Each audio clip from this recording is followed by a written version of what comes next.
بقیہ حصے کی ریکارڈنگ ملاحظہ فرمائیں۔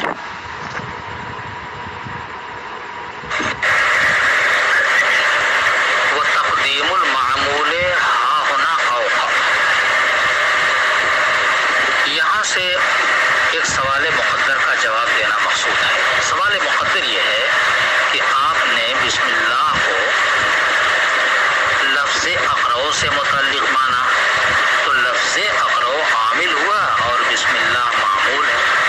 اور قاعدہ یہ ہے کہ عامل معمول پر مقدم ہوتا ہے، اس لیے کہ معمول باقتضاء عامل آتا ہے، تو گویا عامل مقتضی ہے اور معمول مقتضا، اور مقتضی مقدم ہوتا ہے مقتضا پر، اور یہاں معمول مقدم ہے عامل پر۔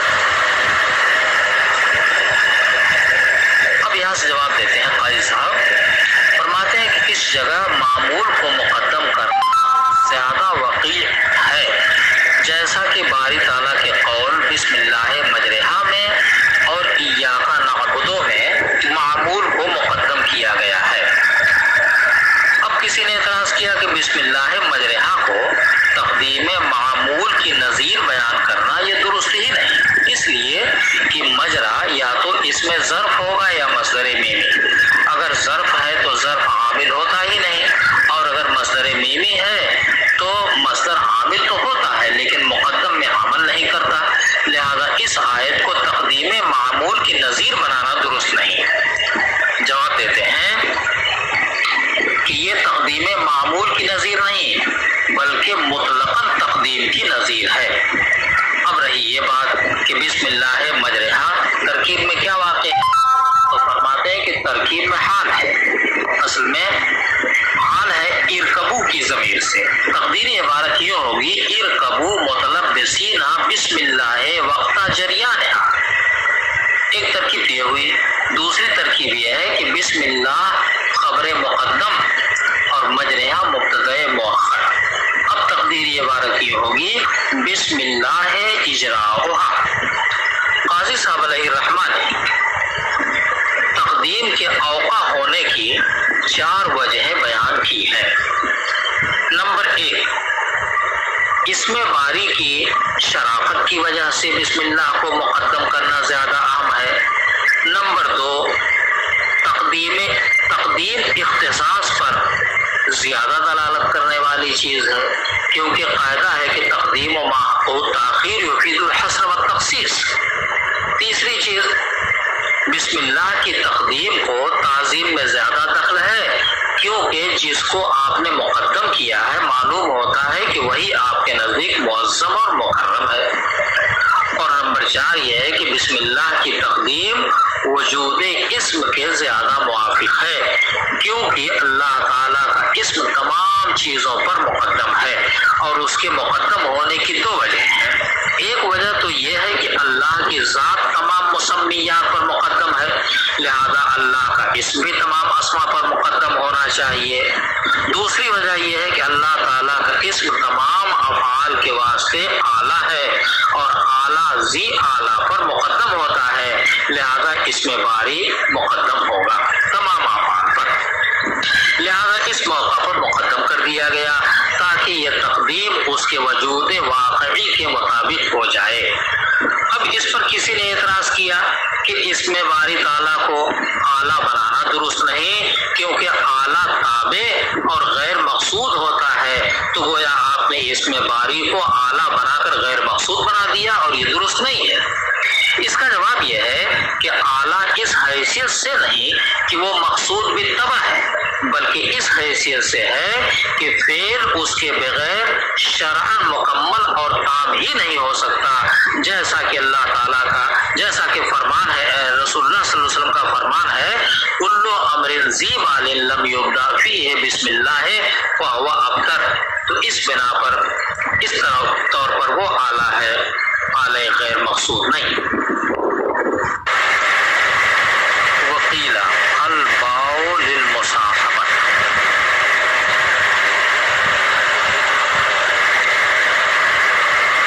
اب تک جو تقریر ہوئی تھی وہ با کو استعانت مان کر کے کہ با برائے استعانت ہے، اب یہاں سے بیان کرتے ہیں کہ با مصاحبت کے لیے بھی آتا ہے، تو اس صورت میں ایک اعتراض پڑے گا۔ اعتراض یوں ہے کہ با کو مصاحبت کے لیے لینا درست نہیں، کیونکہ اس صورت میں ترجمہ یہ ہوگا کہ میں پڑھ رہا ہوں اس حال میں کہ میں متلبس ہوں اللہ کے نام کے ساتھ، اور اس ترجمہ میں ایک قسم کی بے ادبی اور بندہ کی دلیری ثابت ہوتی ہے جو کسی طرح باری تعالیٰ کے شاعر شان نہیں ہے۔ اس کا جواب قاضی صاحب نے دیا ہے کہ مطلقاً تلبس مراد نہیں، بلکہ تلبس اعلیٰ قصد تبرک مراد ہے، لہذا اب کوئی اشکال نہ رہا، یعنی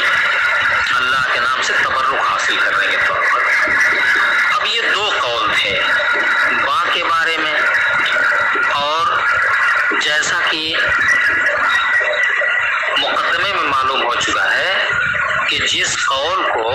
ثانیاً ذکر کیا جاتا ہے وہ مصنف کے نزدیک ضعیف ہوتا ہے، بس ایسے ہی یہاں بھی قول ثانی مصنف کے نزدیک ضعیف ہے، یعنی مصاحبت کے لیے لینا یہ مصنف کے نزدیک ضعیف ہے، اور وجہ ضعف یہ ہے کہ با کو استعانت کے معنی میں لینے کی صورت میں مطلب یہ ہوگا کہ ہمارا کام ہی نہیں بنتا جب تک کہ ہم شروع میں اللہ کا نام نہ لے لیں، اور مصاحبت کا مطلب تو یہ ہے کہ محض اللہ کا نام تبرک کے طور پر لے لیا جائے، کوئی زیادہ اہمیت نہیں رکھتا۔ یہ تقریر کرنے کے بعد اب سمجھیے کہ مصنف رحمۃ اللہ علیہ نے لفظ ھذا و ما بعدہ سے ایک اشکال کا جواب دیا ہے۔ یہاں اشکال یہ ہے کہ بسم اللہ سے لے کر آخر سورہ تک یہ سب اللہ تعالیٰ کا کلام ہے، اور با کو اگر استعانت اور مصاحبت کے لیے لیا جائے تو اس کے معنی یہ ہوں گے کہ ذات باری تعالیٰ خود اپنے نام سے مدد طلب کرتی ہے، خود اپنے نام سے برکت حاصل کرتی ہے، خود اپنی تعریف کرتی ہے، خود اپنی عبادت کرتی ہے، خود اپنی ذات سے اپنے لیے دعا مانگتی ہے، اور یہ سب چیزیں اللہ تعالیٰ کی شان سے بہت بعید ہے، شان نہیں۔ اس کا جواب یہ ہے کہ یہ کلام اللہ تعالیٰ نے بندوں کی زبان سے کہلوایا ہے، یعنی اللہ تعالیٰ نے اپنے بندوں کی زبان پر یہ کہلوایا، گویا اللہ تعالیٰ بندوں کی زبان سے فرما رہا ہے، بندوں کی زبان سے یہ کہلوا رہا ہے۔ اس کی مثال ایسی ہے جیسے کہ ایک ان پڑھ آدمی کسی پڑھے لکھے سے کوئی خط لکھوائے اور پڑھا لکھا آدمی لکھے، جاہل کی طرف سے لکھ رہا ہے میں خیریت سے ہوں، میری جانب سے تم کو سلام پہنچے وغیرہ، تو اب بصیغہ متکلم ایک عالم لکھ رہا ہے، لیکن وہ بات عالم کی نہیں، وہ جاہل کی بات ہے اور یہ لکھ رہا ہے۔ تو اسی طور پر اللہ تبارک و تعالیٰ نے اپنا کلام اپنے بندوں کی زبان سے کہلوایا ہے۔ حکمت اس میں کیا ہے؟ حکمت یہ ہے کہ بندہ یہ جان لے کہ کن الفاظ سے اللہ کے نام سے برکت حاصل کی جائے گی، کن الفاظ کے ذریعے اللہ کی نعمتوں پر حمد کی جائے گی، اور کس طرح سے اس کے فضل کا سوال کیا جائے گا۔ اس حکمت کی وجہ سے اللہ تبارک و تعالیٰ نے اپنا کلام بندے کی زبان سے کہلوایا ہے۔ وَإِنَّمَا قُصِرَتِ الْبَاءُ،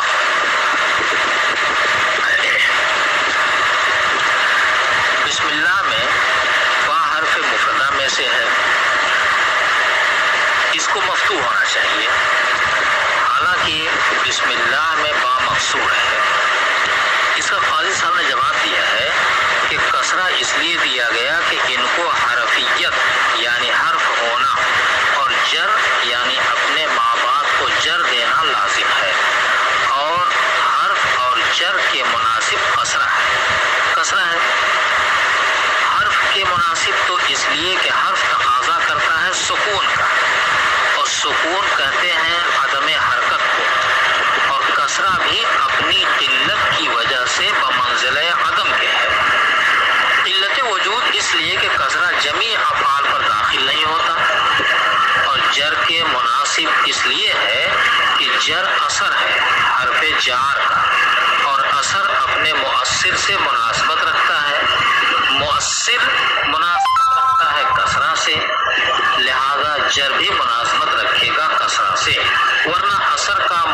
سے مخالف ہونا لازم آئے گا۔ حاصل جواب یہ ہے کہ حرفیت اور جر کے ساتھ اختصاص کی وجہ سے با کو کسرہ دیا گیا، جس طرح سے کہ لام امر کو لیفعل میں کسرہ دیا گیا تاکہ اس لام ابتدا سے ممتاز ہو جائے جو لا یفعلوں میں داخل ہے، اور ایسے ہی لام اضافت کو کسرہ دیا گیا جو مظہر پر داخل ہوتا ہے تاکہ لام تاکید سے ممتاز ہو جائے، جیسے لزیدن میں لام اضافت ہے اور لقائم میں لام تاکید۔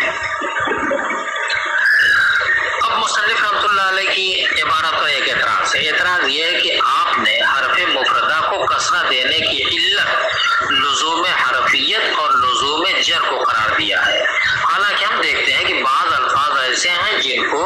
حرفیت لازم ہے لیکن اس کے باوجود مفتوح ہیں، جیسے کہ واو عاطفہ اور فائے عاطفہ کے باوجود حرف ہونے کی ان پر فتحہ آتا ہے، اور جیسے کاف تشبیہ جریت کے لیے لازم ہونے کے باوجود اس پر فتحہ آ رہا ہے۔ اس کا جواب یہ ہے کہ ہم نے کسرہ کی علت حرفیت اور جر دونوں کے مجموعہ کو قرار دیا ہے، اور آپ کی پیش کردہ حروف میں واو عاطفہ اور کاف تشبیہ میں دونوں چیزیں علی سبیل اجتماع نہیں پائی جاتی۔ واو کے اندر حرفیت موجود ہے مگر لزوم جر نہیں، کیونکہ ضروری نہیں کہ واو عاطفہ کا مابعد مجرور ہی ہو، بلکہ جو اعراب اس کے ماقبل معطوف علیہ پر ہوگا وہی اعراب واو کے مابعد کو دیا جائے گا، اور کاف تشبیہ میں لزوم جر ہے لیکن حرفیت لازم نہیں، کیونکہ کبھی وہ مثل کے معنی میں ہوتا ہے جو کہ اسم ہے، لیکن پھر بھی اشکال باقی رہا۔ اشکال یہ ہے کہ بعض حروف ایسے ہیں جن کو دونوں چیزیں لازم ہیں لیکن وہ مفتوح نہیں، جیسے واو قسم اور تائے قسم کہ ان کو حرفیت بھی لازم ہے اور لزوم جر کے ساتھ مخصوص بھی ہے۔ اس کا جواب یہ ہے کہ باقاعدہ سابق ان کو مقصور ہونا چاہیے تھا، مگر چونکہ لفظ قسمی مبتدا ہوتا ہے، قسم میں اس کی جگہ پر یہ حرف ہوتے ہیں